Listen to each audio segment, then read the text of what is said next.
السياسية. ما قولكم سيدي؟ أنا تأسفت كثير لما فيه تأويل تاع نعم. كلام لجهة معينة ولمواطنين معينين.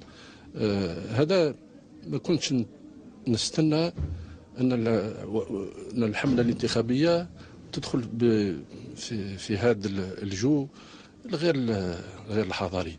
بالأخص أنا يوم أمس لما اجتمعت مع مديرين مداومات الولائية لمترشح عبد العزيز بوتفليقة، أكدت بقوة، وسمعت كذلك في الصبيحة أكدت بقوة أن الحملة الانتخابية اللي نقودوها باتجاه المرشح عبد العزيز بوتفليقة ضروري أن تكون نظيفة، ولحيت كثير عن النظافة، وتكون في مستوى الحدث، وتكون حضارية.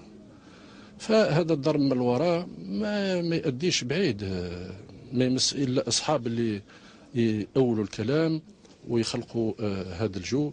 لأن الحمد لله أنا شخصيا معروف، نحب الجزائريين، نحب نكت معهم، نحب كذا،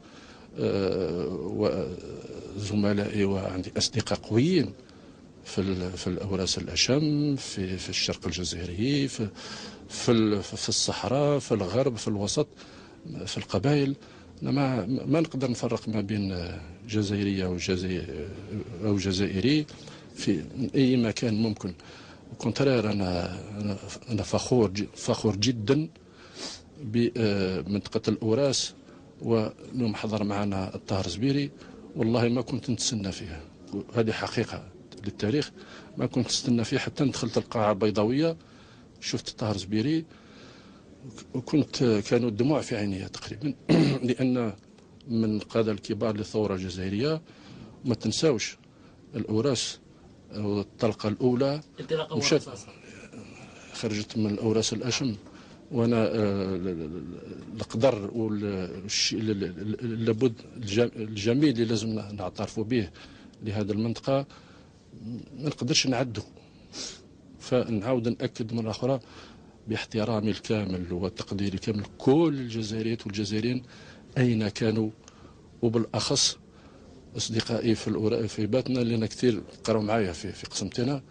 كيفاش تحب أنا اليوم الله يهديهم، الله يهدي هاد الناس اللي تأول، بس الناس كلها فاهمة الجزائريين عندهم مستوى عالي، عندهم بصيرة بعيدة، وحنا أمالي.